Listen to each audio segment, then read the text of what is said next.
ఊరుకోమా. మీరెంతో అదృష్టవంతులు జడ్జి గారు, మీ పిల్లలు బ్రతికి బయటపడ్డారు. వీళ్ళని ఇక్కడికి తీసుకొచ్చినందుకు మీకు మెనీ థ్యాంక్స్ చెప్పుకుంటున్నాను. సరే, ఇక నేనుంటాను.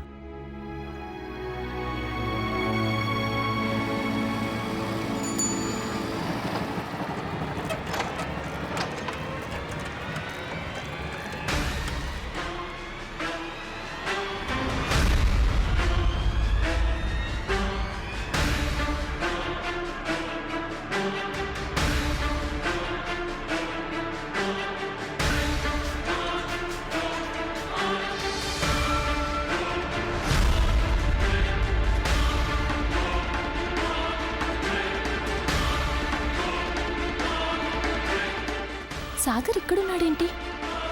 అంటే సాగర్ గంగ ఉండేది ఒకే ఇంట్లోనా? బహుశా గంగ ఏదో పెద్ద చిక్కులోనే ఉన్నట్టుంది.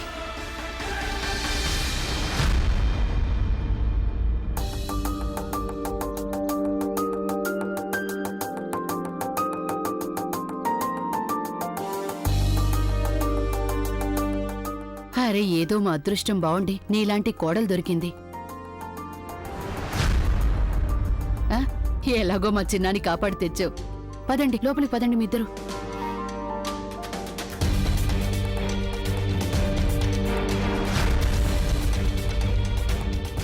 నరేంద్ర బాబు, నేను ఇప్పుడే కమిషనర్ గారితో మాట్లాడాను. సాయంత్రం 4 వరకు కర్ఫ్యూ ఉంటుందని చెప్పారు.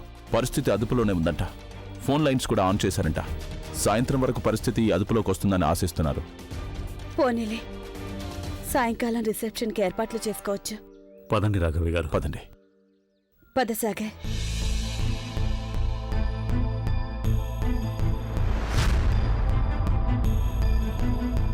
చూడు నాన్న, మీ అత్తమామ గారులు ఇక్కడే ఉన్నారు. నువ్వు గనక ఇలా చేస్తే వాళ్ళు ఏమనుకుంటారో? నీకు చేతులు జోడిస్తున్నాను. మళ్ళీ కొత్తగా ఏం ప్రారంభించకు.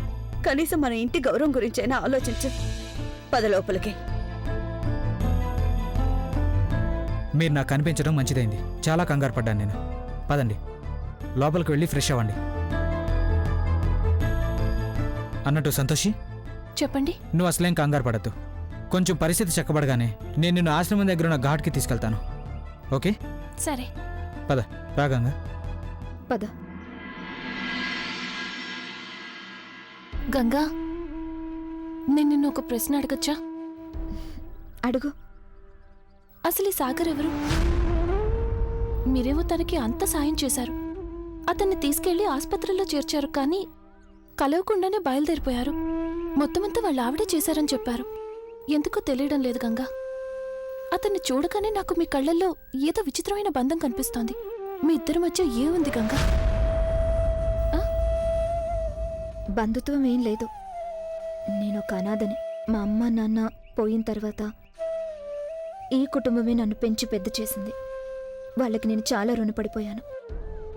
మొత్తం కథ ఇంతే. ఈ కథ మొత్తంలో ఒక్కసారి కూడా సాగర్ పేరు రానేలేదు గంగా. నేను అతని గురించి అడిగాను మిమ్మల్ని. తన గురించి నేనేం చెప్పగలను? నా ఉద్దేశంలో జీవితంలో కొన్ని బంధాల గురించి మాట్లాడకుండా ఉంటేనే మంచిది. నేను అర్థం చేసుకోగలను గంగా. నీకొకటి చెప్పనా? కాకతాళీయంగా నా జీవితం నీ జీవితం ఒకేలాంటివి. నేను కూడా ఒక అనాథని. అయితే అదృష్టవశాత్తు సంతోషమాత దయ వల్ల నాకిప్పుడు ఒక నిండు కుటుంబం దొరికింది. ఇంతవరకు లేని సంబంధాలు ఇప్పుడు ఏర్పడ్డాయి. అయితే కొన్ని బంధాలు ఎలాంటివంటే వాటి అర్థం కోసం అన్వేషిస్తున్నాను. ఎప్పటికో అప్పుడు కనుక్కుంటాను.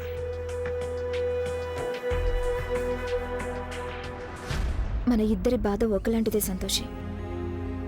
అలా అయినందువల్లేనేమో మన ఇద్దరికి అక్క చెల్లెల్లాంటి బంధం కుదిరింది. అది నిజమేనేమో. పద.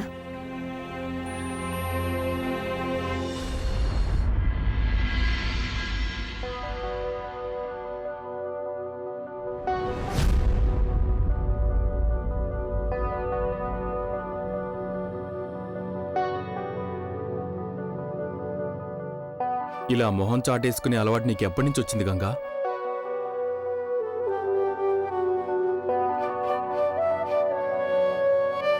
ఆ గొడవలో నేను స్పృహ కోల్పోవడానికి ముందు నిన్ను అక్కడ చూశాను. నువ్వు నా దగ్గరికి వచ్చావు.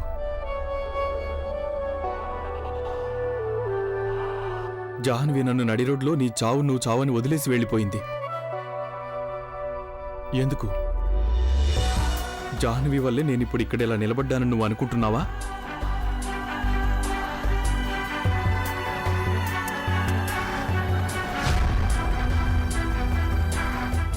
సాగర్, నా చెయ్యదులో.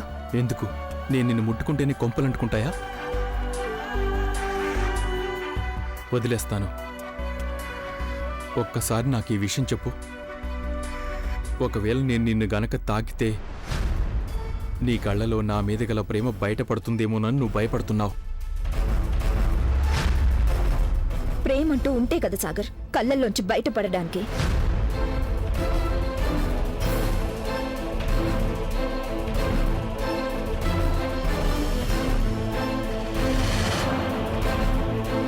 అబద్ధం ఆడుతున్నావు నువ్వు. నిజం చెప్పాలంటే నీకు నా మీద ఇప్పటికీ ఎంతో ప్రేమ ఉంది, కానీ ఆ విషయం ఒప్పుకోవడానికి నువ్వు భయపడుతున్నావు. నిజాన్ని ఒప్పుకోవడానికి నేను కాదు, నువ్వే భయపెడుతున్నావు సాగర్. నిజం ఏంటంటే నిన్నెంత మాత్రం ప్రేమించడం లేదు. సూర్యచంద్రులు ఎంత నిజాలో నిన్ను ప్రేమించడం లేదన్నది కూడా అంతే నిజం.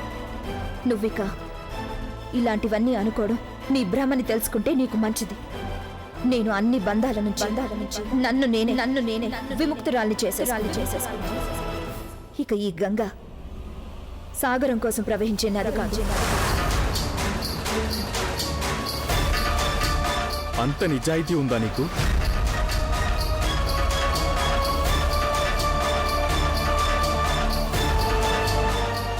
సరే అయితే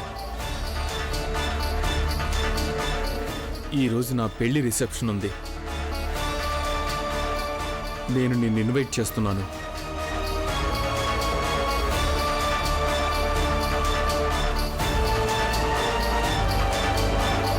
ఏంటి? ఏమైంది? రావటానికి ధైర్యం చాలటం లేదు.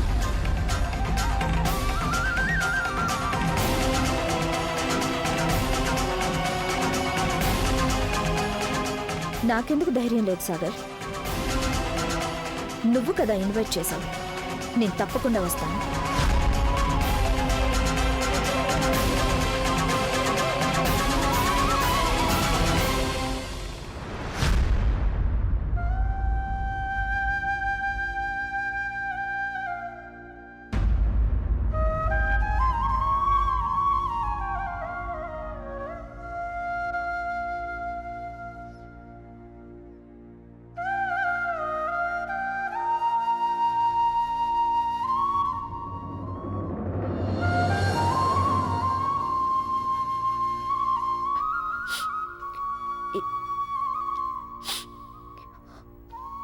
ఇక్కడేదో పడిపోయింది నాది, అదే వెతుకుతున్నాను. ఏమైందో కనిపించట్లేదు. బాధ దాచుకుంటే పెరుగుతుంది గంగా, పంచుకుంటేనే తగ్గుతుంది. అలాంటిదేం లేదు. మీరేమనుకోకండి, నేను మీ మాటలన్నీ విన్నాను. ఇంత ప్రేమ ఉన్నప్పటికీ కూడా సాగర్ వేరే అమ్మాయిని. నా బాధ కూడా అదేగా. కొన్ని విషయాలు, కొన్ని బంధాలు ఏ మనిషి అయినా తన యావ జీవితం అర్థం చేసుకోలేడు. కానీ ఇదే ఇంట్లో నీ ప్రియుడు ఇంకొకరితో ఉండగా నువ్వు ఎలా తట్టుకోగలవు గంగా? నాకు తెలీదు. సాగర్ పెళ్లి రిసెప్షన్కి నువ్వు వెళ్ళగలవా? నాకు అర్థమైంది. సాగర్ నన్ను పరీక్షిస్తున్నాడని. నాకు ఈ పరీక్షలో ఫెయిల్ అవ్వడం ఇష్టం లేదు.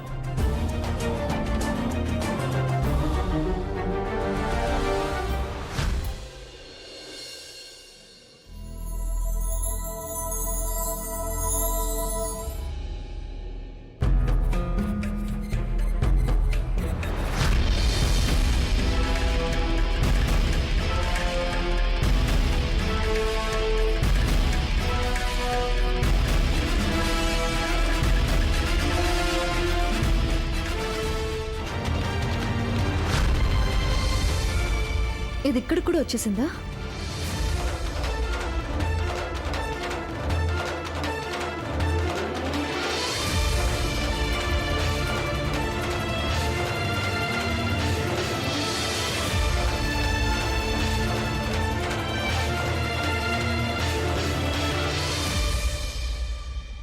నువ్వేగా చెప్పావు సాగర్, నేను నీ రిసెప్షన్కి రావాలని. అలాగే వచ్చాను. నీకు పంతం చాలా ఎక్కువ గంగా. నీకు నేనంటే లెక్కలేదని చూపించుకోవడానికి వచ్చావు నువ్వు. నేనేది చూపించుకోవాలని రాలేదు సాగర్. నేను మీ ఇద్దరికి శుభాకాంక్షలు చెప్పాలని వచ్చాను. ఇది మా అందరి తరపునిస్తున్న కానుక.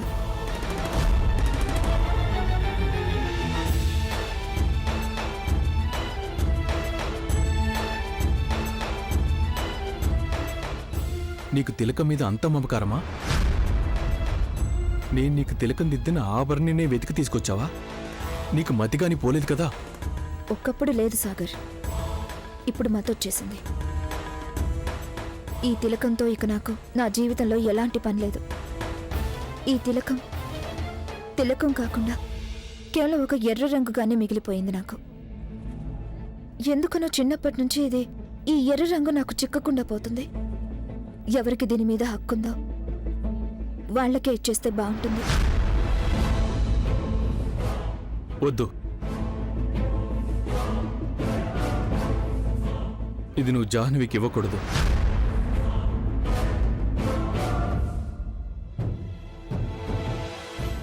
ఇది నా దగ్గరే ఉంటుంది. ఇది చూసినప్పుడల్లా నువ్వు నా ప్రేమని ఎగతాళి చేశావని గుర్తు చేస్తుంది. నువ్వు నన్ను వాడుకున్నావు, నన్ను మోసం చేశావు.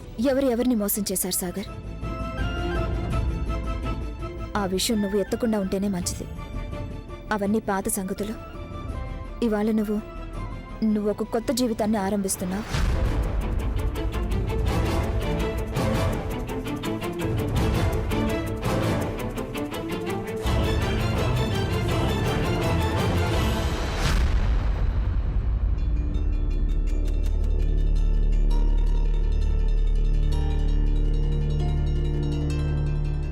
జాహ్నవి, నాకు నీతో ఎలాంటి పరిచయం లేదు. అయినా ఒక చిన్న సంగతి చెప్పాలనుకుంటున్నాను. అబద్ధంతో ఏర్పడిన బంధాలు ఎప్పటికీ ఆనందాన్ని ఇవ్వలేవు. కొంచెం దాని గురించి ఆలోచించండి.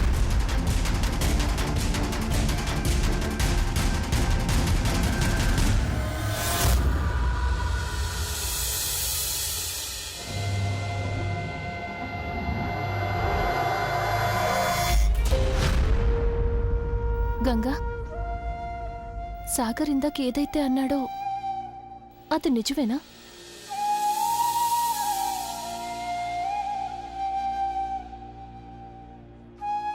సాగర్ నీ నుదుట సింధూరం దిద్దాడా? మరిదంతా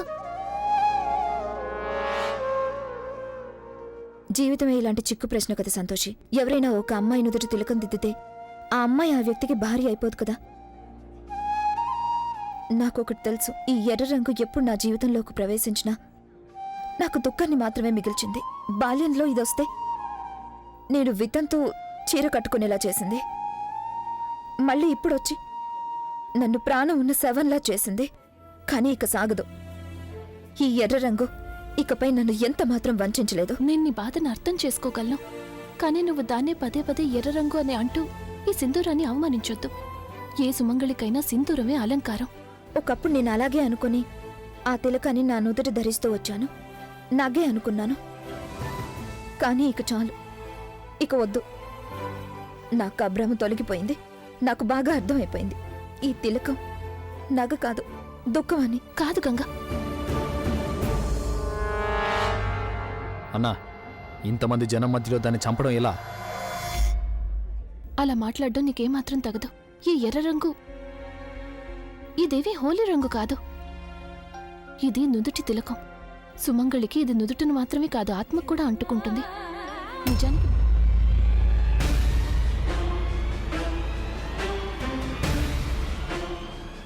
ఇది మర్డర్ కాదు, యాక్సిడెంట్ లాగా ఉండాలి.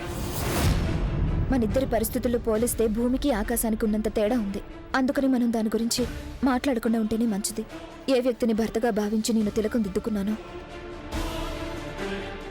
ఆ వ్యక్తి కష్టకాలంలో నన్ను వదిలిపెట్టేశాడు. నన్ను కాదనుకుని వేరొక అమ్మాయి చేయి పట్టుకున్నాడు.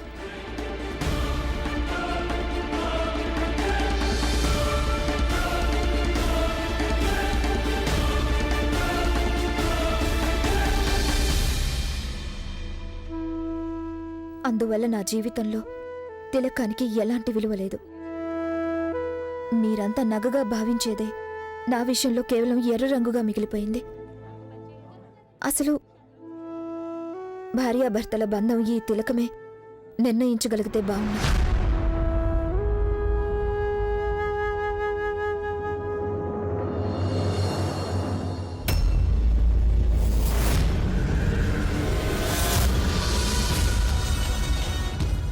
మంచినీళ్ళు కావాలా? వద్దు, నేను బానే ఉన్నాను. నేను వెళ్ళి తాగొస్తాను.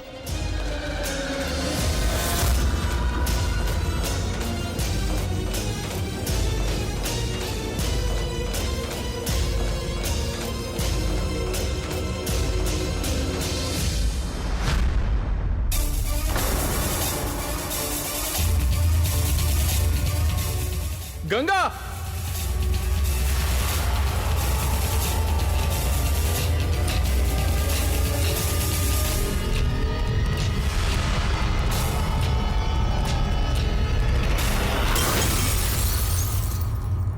సాగర్!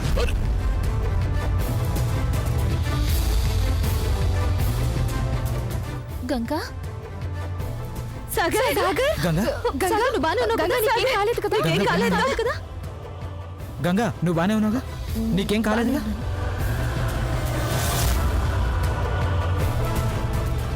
నేను బానే ఉన్నాను. సరే కానీ సంతోషి ఏది?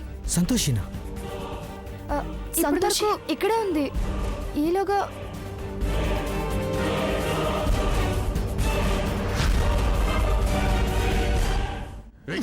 రావే అన్న, ఎవరు రాకుండా నేను తీసుకెళ్ళాలి.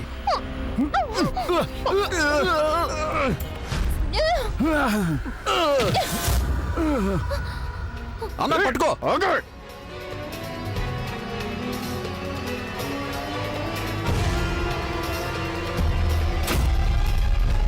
ఇప్పటిక పరిస్థితి చేజారిపోయింది. దీన్ని అంతం చేసి తీరాల్సిందే.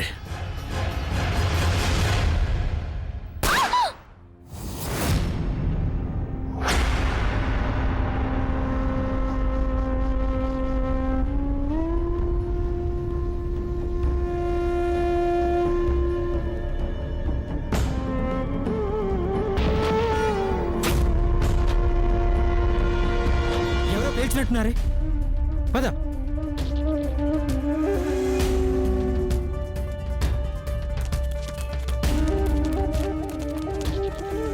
సంతోషి! ప్రదీప్ బాబా! సంతోషి! సంతోషి! సంతోషి! సంతోషి! సంతోషి! కళ్ళు తెరు. ఏమైంది తనకి? సంతోషి కళ్ళు తెరు. సంతోషి! సంతోషి! సంతోషి! సంతోషి! సంతోషి కళ్ళు తెరు. ఏమైంది తనకి? సంతోషి! సంతోషి! సంతోషి, నీకేం కాలేదుగా? ఏమైంది నీకు? నువ్వు కంగారు పడుకు, నాకేం కాలేదు. తుపాకీ గుండు పక్క నుంచి వెళ్ళింది. నాకు తగిలినట్టుగా డ్రామా ఆడితే వాళ్ళు వెళ్ళిపోతారని అలా చేశాను. నేను చాలా కంగారు పడిపోయాను. నీకేం కాలేదుగా?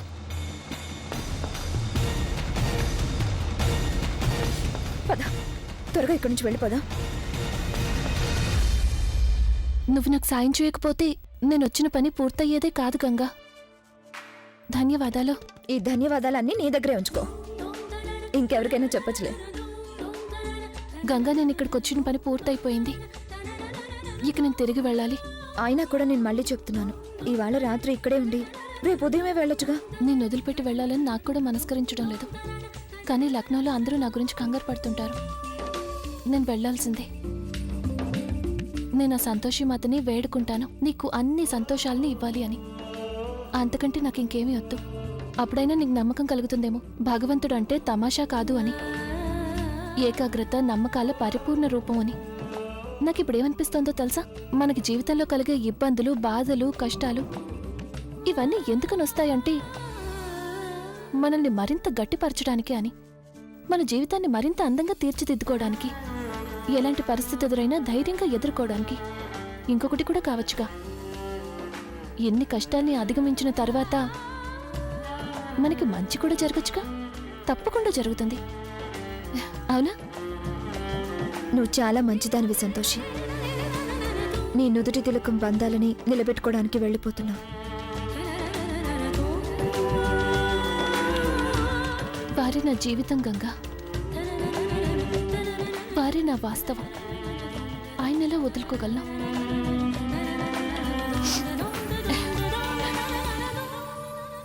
నీకొక మాట చెప్పనా గంగా? నువ్వు ఒకవేళ సాగర్తో నీ బంధాన్ని తెంచుకుని ఉండొచ్చు, కానీ ఒక్కసారి నీ మనసుని అడిగి చూడు. నీ మనసులోంచి సాగర్ మీదున్న ప్రేమని నువ్వు తీసేయగలవా?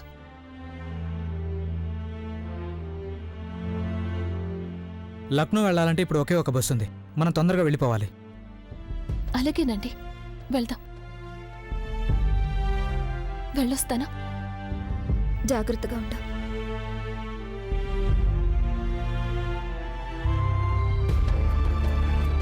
నాకు నమ్మకం ఉంది. నీ నమ్మకం ఎప్పటికీ వమ్ము కాదు.